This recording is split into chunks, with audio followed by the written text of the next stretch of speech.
Trajan, the first Hispanic emperor, the one who defeated the Parthians and Dacians, the one who annexed the Barge and managed to make the Roman Empire reach its maximum extension.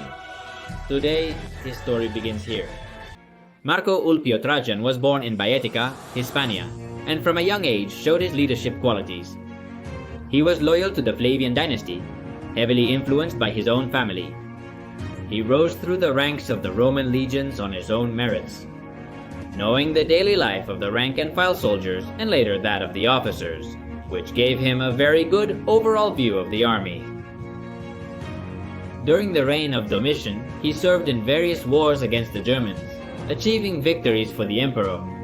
So he decided to leave him alone and not include him in his list of public enemies, unlike other men who were not so lucky Domitian. It's not that he stopped considering him a threat to the throne and his own life, but he thought it was worth it. The risk in exchange for having a brilliant general defending one of the most contentious borders of the empire.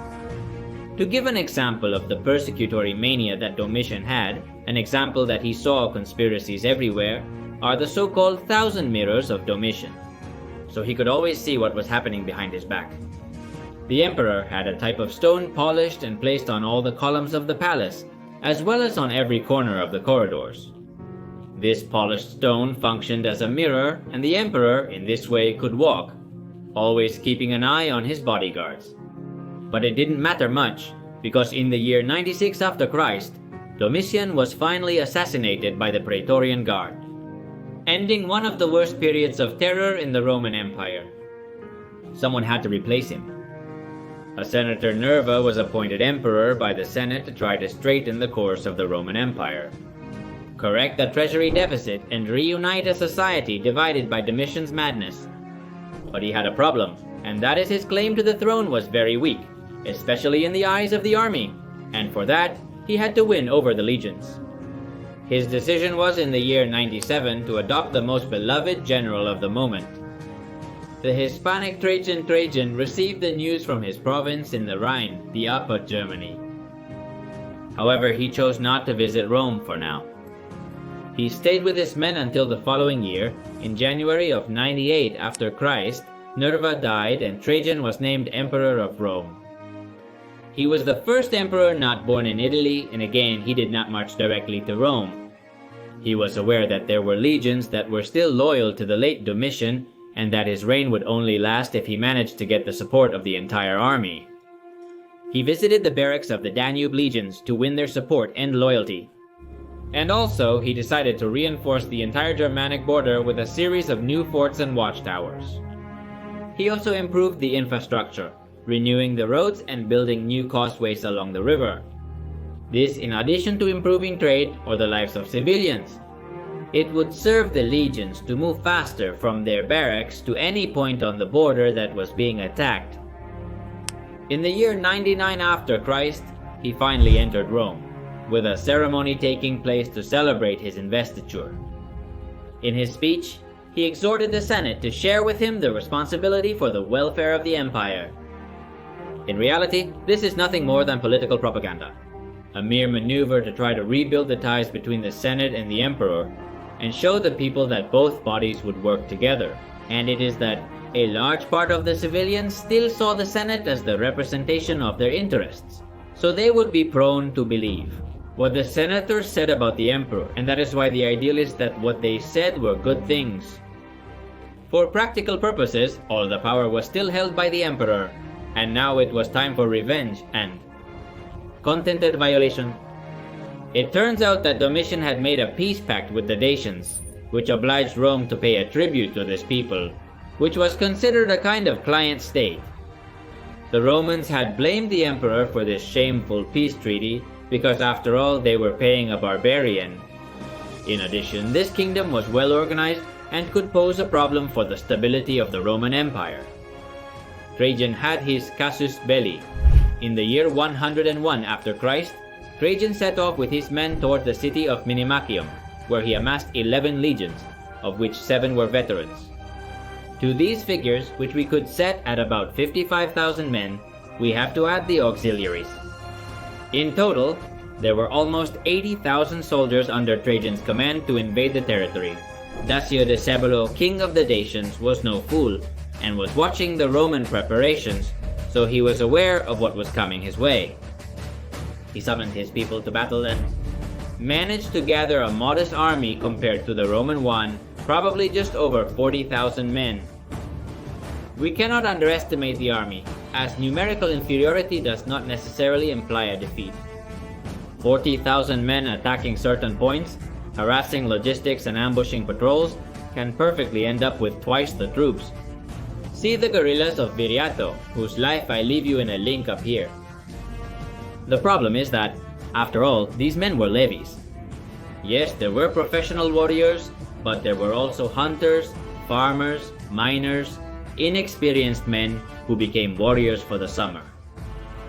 Although it's more difficult, victory can also be achieved through harassment, but we will see that the Dacians would not seek this type of victory. The emperor gave the order and the Roman legions crossed to the north bank of the Danube. Quickly, Decebalus went to the iron gates of present-day Transylvania, presenting himself with his troops in the open field, and the second battle of Tapai took place. As expected, this time it was the Dacians who lost the skirmish and had to retreat further into their territory. However, it is worth noting that the Romans suffered numerous casualties, which prevented Trajan from immediately continuing the conquest campaign. The troops that the Romans lost could be replaced, as their empire was gigantic and the pool of recruits very large. Unlike the Dacians, who had, in comparison, a very small kingdom. In addition, thanks to Roman logistics, they avoided losing too many men due to hunger, ambushes, or diseases. Up here I leave you a link so you can learn about this logistics. The emperor decided to rest for the remainder of the year and resume the invasion in the next campaign season. But Decebalus had something else in mind. Ending the winter of the year 102, the Dacians crossed the Danube and ravaged the province of Mysia.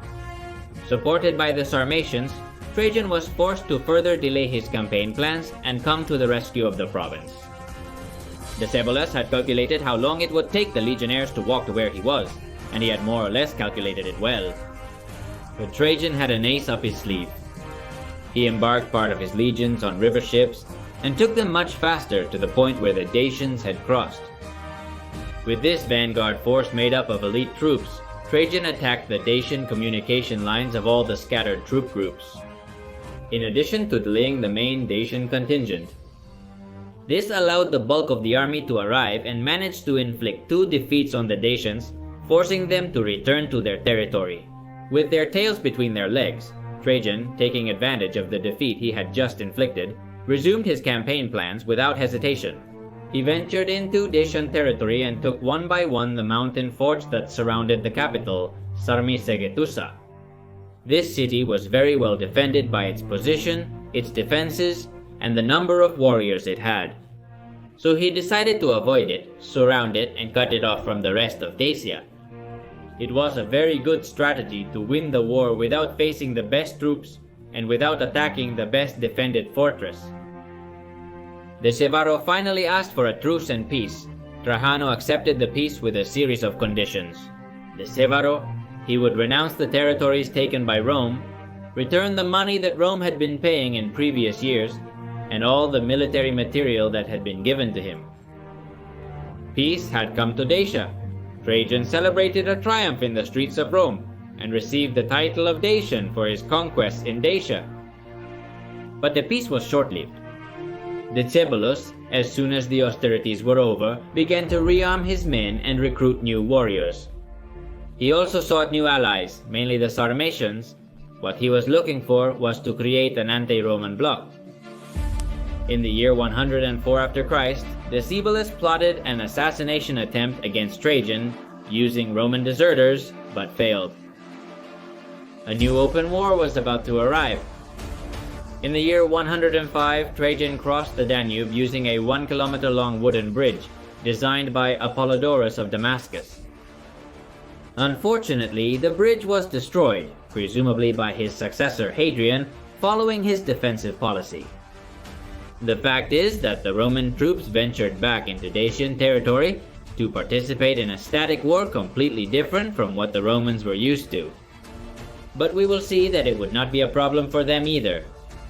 It turns out that the Dacians, knowing that they could not defeat the Romans in open field, as they had managed years ago against Domitian, took refuge in their mountain fortresses.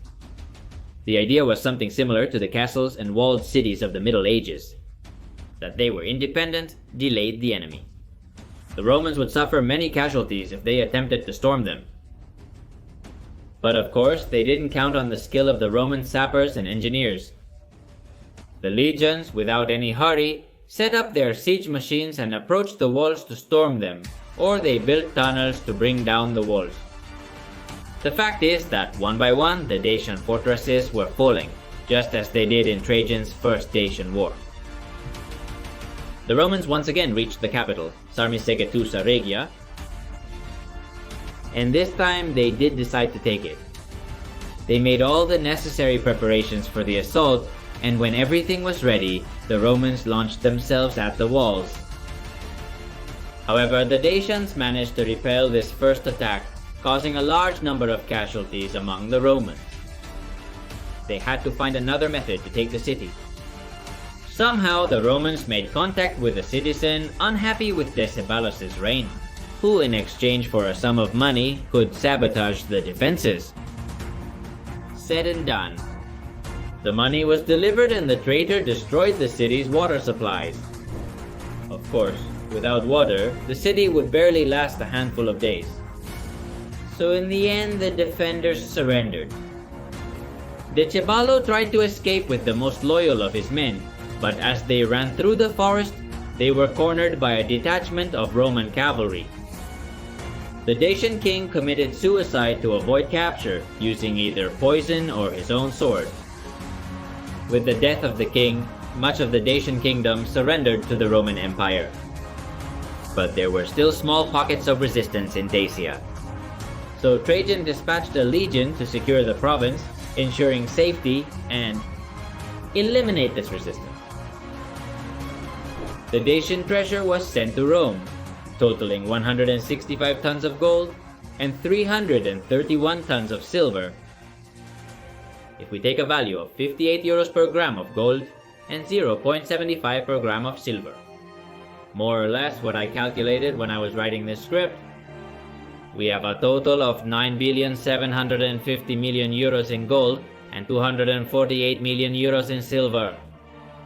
A total of 10 billion euros of loot. The new province. It is possible that it was not taken as the new boundaries of the empire, but as a salient from which to launch conquest campaigns to new lands that the Romans believed to be totally flat. Trajan built a new provincial capital called Colonia Ulpia Traiana, Augusta Dacia Sarmisegetusa. Various Roman military camps became new settlements like the city of Apollum. Trajan's first two wars had ended. It was time to look east, where the Parthian Empire offered vast lands to expand into.